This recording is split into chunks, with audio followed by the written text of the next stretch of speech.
নমস্কার, আমি প্রসূন আচার্য। আপনারা দেখছেন ডিডি কলকাতা ওয়ান বা দেশ দুনিয়া কলকাতা। দেখুন, রাজনীতি সবসময় দুয়ে দুয়ে চার হয় না, দুয়ে দুয়ে পাঁচও হয়। একটা সম্ভাবনার খেলা, এবং সেই খেলায় 24/7 যিনি নিজেকে জড়িয়ে রাখেন, কিভাবে জিতবেন সেই খেলায়, সেটা কিন্তু নরেন্দ্র মোদীর কাছ থেকে শেখার আছে রাহুল গান্ধী।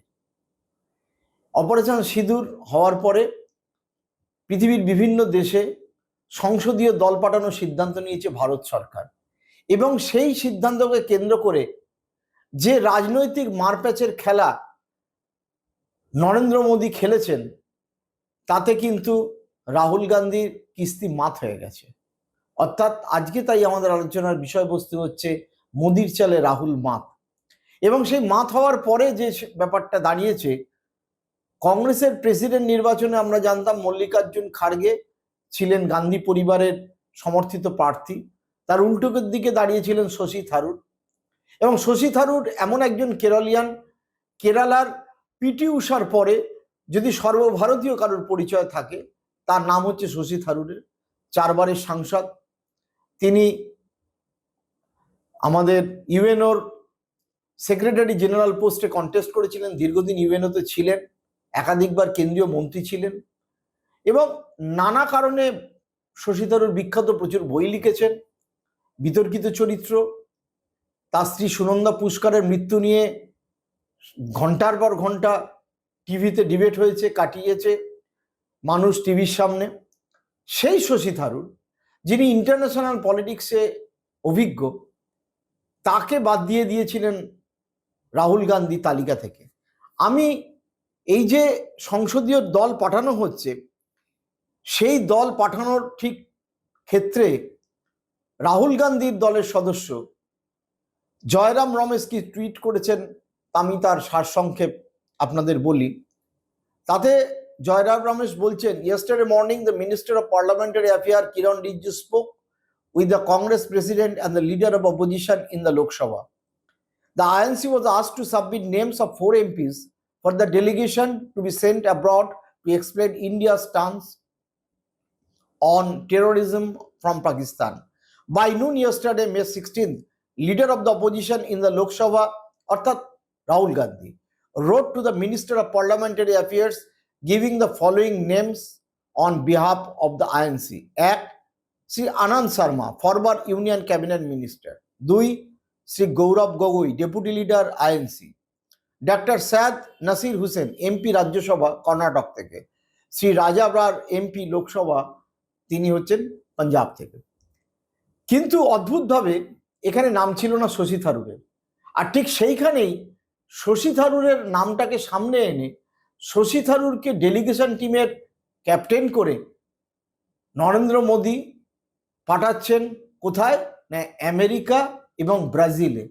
এই মুহূর্তে ভারতের যে ভাবমূর্তি কেন অপারেশন সিঁদুর করেছিল, সেইটা বোঝানোর জন্য সবচেয়ে গুরুদায়িত্ব দেওয়া হয়েছে শশী থারুরকে। কংগ্রেসের পক্ষ থেকে আপত্তি করা হয়েছে। জয়রাম রমেশ প্রেস কনফারেন্স করে বলেছেন যে কেন ওনার নামটা পছন্দ হলো আমরা জানি না।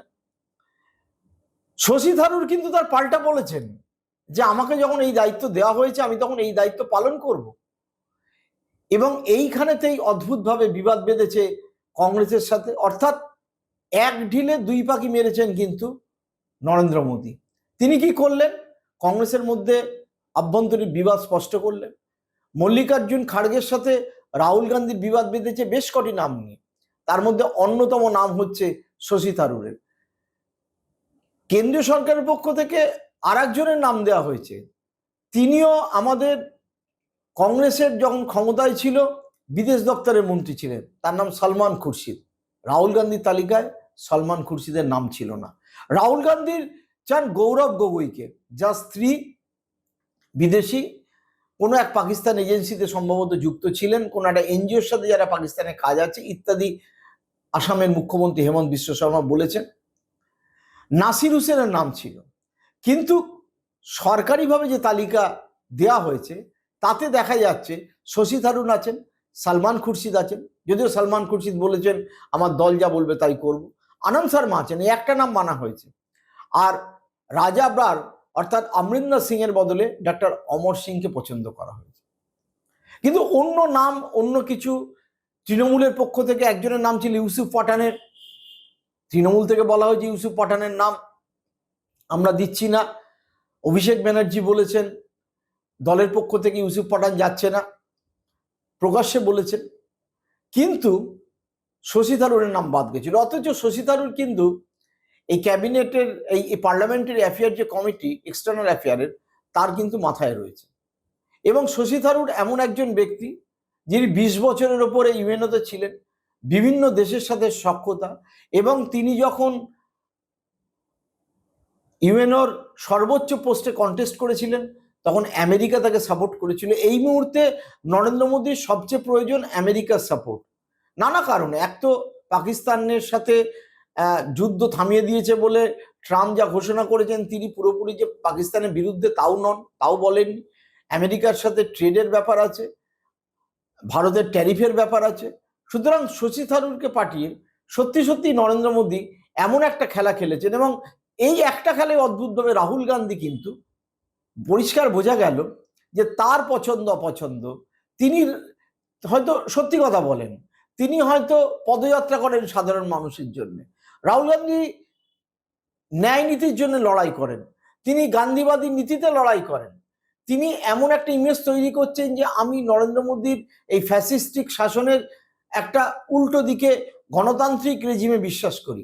কিন্তু রাজনীতি রাজনীতির জায়গাতেই থাকে। এখন শশী থারুর কি প্রশ্ন হচ্ছে যে তাহলে আমরা অতীতে রাহুল ব্রিগেডের বা কংগ্রেসে থাকা যে সমস্ত নেতারা, যাদেরকে রাহুল গান্ধী ঘিরে রেখেছিলেন এবং তারা সব দেখলাম এক এক করে বিজেপিতে চলে গেলেন, এরপর কি তাহলে শশী থারুরও শেষ পর্যন্ত কংগ্রেসে চলে যাবেন?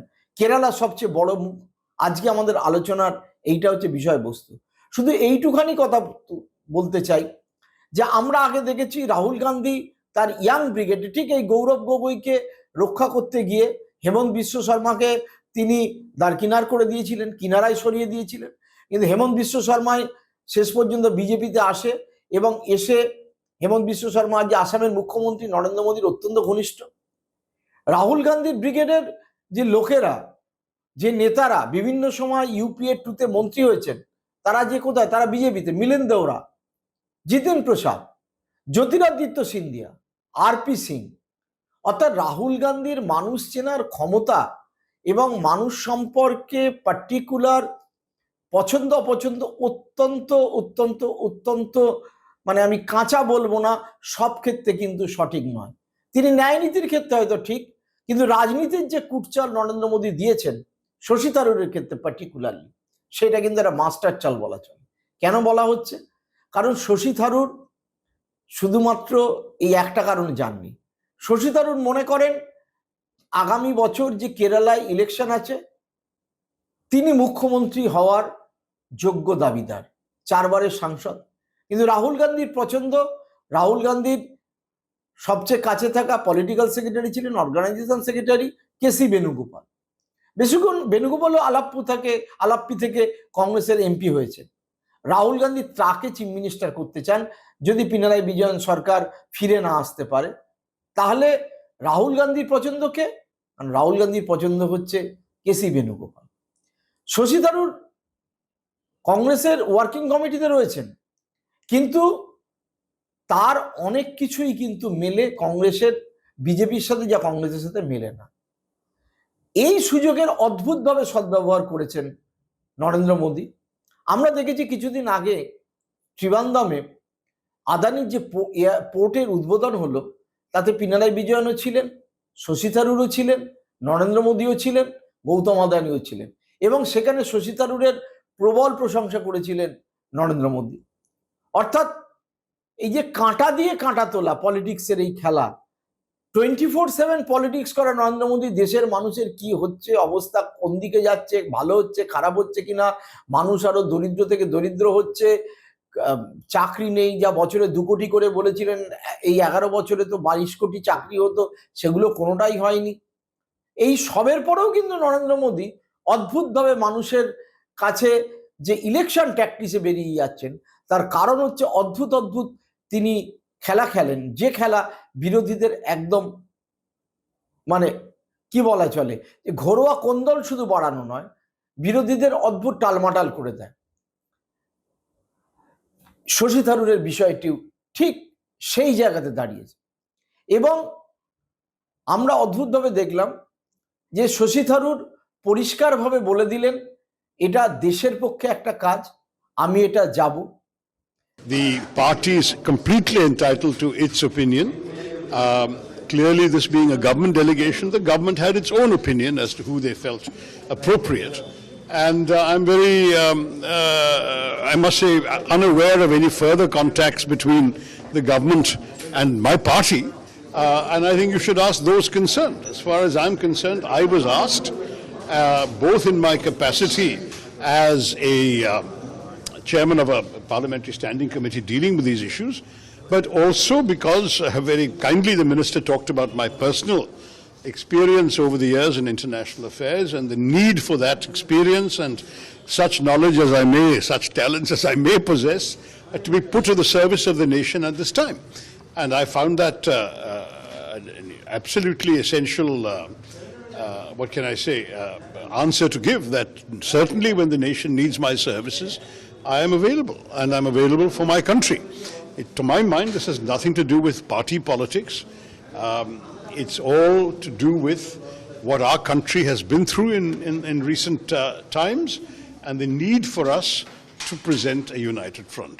As I recall, and I may be wrong because I was neither in India nor in Indian politics at that time, a similar set of delegations were sent by Prime Minister Manmohan Singh to various regions of the world after the 2008 terror attacks. So this is not unprecedented, and it is certainly something which, to my mind, is a good reflection of national unity at a time when unity is important. অর্থাৎ রাহুল গান্ধীর যে dictate, কংগ্রেসের যে dictate, সেইটা মানা হলো না। কংগ্রেস যে নামের তালিকা দিয়েছিল তাতে আর একজন কেন্দ্রীয় মন্ত্রী ছিলেন যিনি কিছুদিন এক্সটার্নাল অ্যাফেয়ার্স সামলেছিলেন, আনন্দ শর্মা, তার নাম আছে। কিন্তু প্রশ্ন এখানে করতে হবে রাহুল গান্ধীকে, যে তাহলে সালমান খুরশিদের নাম কেন দেওয়া হলো না? হঠাৎ করে সৈয়দ নাসির হুসেনের নাম দেওয়া হলো। এমন লোকের নাম তো দেওয়া উচিত যাদের অভিজ্ঞতা রয়েছে, যাতে সমালোচনা না হয়। আজকে ডিএমকের সাথে ভয়ঙ্কর সংঘাত হচ্ছে কিছু বিল নিয়ে এনডিএ সরকারের, অথচ কানিমোজিকে একটা সংসদীয় যে দল বাইরে যাচ্ছে স্পেন এবং গ্রিস, তার হেড করে দেওয়া হয়েছে। অর্থাৎ নরেন্দ্র মোদী বুঝতে পেরেছেন যে এই পাকিস্তান আক্রমণকে কেন্দ্র করে পৃথিবীর বিভিন্ন দেশ, গত 11 বছর ধরে তিনি প্রায় 70-72টা দেশে ঘুরেছেন, তাদের সম্মিলিত সমর্থন কিন্তু আদায় হয়নি। এই সম্মিলিত সমর্থন আদায়ের জন্য ঠিক 2008-এ মুম্বাই অ্যাটাকের পরে মনমোহন সিং যা করেছিলেন, সংসদীয় দলকে বিভিন্ন দেশে পাঠিয়েছিলেন। সেই কাজ এবার নরেন্দ্র মোদীও করছেন, এবং করতে গিয়ে এমন একটা ব্যক্তিকে তিনি সামনে এনেছেন, যে ব্যক্তি এই মুহূর্তে কেরালার রাজনীতিতে শুধু নয়, দক্ষিণ ভারতের রাজনীতিতে অন্যতম নাম হিসেবে উত্তর ভারতের মানুষ জানে। এবং সেই শশী থারুর এমনভাবে বাগাবাত করেছেন, যেটা কিন্তু রাহুল গান্ধীর পক্ষে হজম করা আগামী দিনকে খুবই মুশকিল। যে কারণে আমরা যে প্রশ্ন তুলেছি, তাহলে শশীও কি কংগ্রেস ছাড়বেন? ছাড়তে এই কারণেই পারেন যে ত্রিবান্ধমে তিনি 4 বার জিতলেও লাস্ট ইলেকশনে রাজীব চন্দ্রশেখরের কাছে মাত্র 16,000 ভোটে তিনি জিতেছিলেন। শশী কিছুদিন আগে চিফ মিনিস্টার ক্যান্ডিডেট বলে দাবি তুলেছিলেন, আমি হতে পারি। কথা উঠেছিল তিনি কংগ্রেসে সিপিএমে চলে যেতে পারেন। কিন্তু শশী থারুরের কতগুলো পার্টিকুলার বিষয় রয়েছে, যেরকম এক, তিনি নিজেকে গর্বিত হিন্দু বলে মনে করেন, এবং তিনি কেন হিন্দু তার উপর তার 25টি বইয়ের মধ্যে একটি বই তিনি লিখেছেন। শশী থারুর নিরামিষাশী। শশী থারুর মনে করেন ইন্দিরা গান্ধী যে ব্যাংক ন্যাশনালাইজেশন করেছিলেন বা খনি ন্যাশনালাইজেশন করেছিলেন, সেই পদক্ষেপগুলো পার্টিকুলারলি ব্যাংক ন্যাশনালাইজেশন করা, যেটা আমরা মনে করি কংগ্রেসের অর্থনীতির সাথে সাযুজ্য আজকে বিগত 50 বছর ধরে, সেটা ভুল ছিল। অর্থাৎ ইকোনমি ফ্রন্টে বা কোনো একটি ধর্মকে আমরা কোন চোখে দেখব, সেই ব্যাপারে তার সাথে কিন্তু বিজেপির অনেকটাই মিল। যে কারণে জয়রাম রমেশ বলতে বাধ্য হয়েছেন প্রেস কনফারেন্সে যে থারুর সাহেব তার নিজের মতামত বলেছেন, সেটা তার দলের মতামত নয়। কিন্তু থারুর সাহেব এটাও দেখিয়ে দিয়েছেন যে তিনি দেশের হয়ে যাচ্ছেন। এই যে নরেন্দ্র মোদীর চাল, এই চালে যেভাবে রাহুল গান্ধী মাত হলেন সম্প্রতিকালে কিন্তু আমরা দেখিনি। আমরা বারবার দেখেছি নরেন্দ্র মোদী ভার্সেস রাহুল গান্ধীর চালে রাহুল গান্ধী কিছু না কিছুভাবে জনমনে একটা প্রভাব বিস্তার করেন এবং বেরিয়ে যান। আমরা 2024 লোকসভা ইলেকশনে যে মুহূর্তে নরেন্দ্র মোদীর বিজেপি 240-এ আটকে গেল, আমরা মূলত সেটাকে রাহুল গান্ধীর জয় হিসেবে দেখিয়েছি। আমরা মনে করি যে রাহুল গান্ধী যেভাবে ভারত জোড়ো যাত্রায় আপামর মানুষকে সঙ্গে নিয়েছেন এবং তিনি যে বারবার সমস্ত সংখ্যালঘুদের পাশে গিয়ে দাঁড়াচ্ছেন, তিনি যে ঘৃণার রাজত্বে মহাব্বতের বাজার খুলতে বলেছেন নফরতের মধ্যে, এইটা ভারত, এটা ঘটনা। কিন্তু রাহুল গান্ধী কিন্তু বারবার ইলেকটোরাল ব্যাপারে, বারবার পলিটিক্সের ব্যাপারে নরেন্দ্র মোদীর থেকে পিছিয়ে যাচ্ছেন। এই শেষ পিছানোটা কিন্তু অদ্ভুতভাবে তিনি মার খেলেন শশী থারুরের ক্ষেত্রে। আমরা জানি না, আমরা লক্ষ্য রাখবো শশী থারুর কংগ্রেস ছাড়বেন কিনা। শশী থারুর যদি কংগ্রেস ছাড়েন, যিনি সেন্ট্রাল মিনিস্টার ছিলেন, ইউএনও থেকে ফিরে আসার পরে বাদ পড়েছিলেন, আবার ঢুকেছিলেন 2014 সালে তিনি দলের স্পোক্সম্যান ছিলেন, কিন্তু মোদির প্রশংসা করায় বাদ পড়েছিলেন। কিন্তু রাহুল গান্ধী তাকে একেবারে বাদ দিতে পারেননি। কংগ্রেসের একটা ইনার ডেমোক্রেটিক ভয়েস রয়েছে বলেই শশী থারুর প্রেসিডেন্ট পদে কন্টেস্টও করেছিলেন এবং তিনি আজকে ওয়ার্কিং কমিটিরও মেম্বার। কিন্তু যদি এই রকম ওয়ার্কিং কমিটির একজন মেম্বারকে শেষ পর্যন্ত দক্ষিণ ভারতে দল থেকে বার করে আনতে পারেন, যে দক্ষিণ ভারতে বিজেপির অবস্থা খুবই খারাপ, তাহলে বলতে হবে পলিটিক্যাল ট্যাকটিক্সে এই অপারেশন সিন্দুরের পরেও অদ্ভুতভাবে দেশের রাজনীতিতে রাহুল গান্ধীকে মাত করে দিলেন নরেন্দ্র দামোদর দাস মোদী। রাহুল গান্ধীকে এবং কংগ্রেস নেতৃত্বকে ভাবতে হবে, আমরা পছন্দ অপছন্দের থেকেও ব্যক্তির গুণ এবং তার প্রাসঙ্গিকতাকে সম্মান দেব কিনা। সেটা যদি কংগ্রেস না করতে পারে, রাহুল গান্ধী না করতে পারেন, তাহলে কিন্তু আমরা তাকে বিরোধী দলনেতার ভূমিকাতেই দেখে থাকি। তিনি বারবার মোদি বা অমিত শাহর চালের কাছে মাত খেয়ে যাবেন। আপনারা দেখতে থাকুন ডিডি কলকাতা 1, সাবস্ক্রাইব করুন, শেয়ার করুন, ভালো থাকবেন, নমস্কার।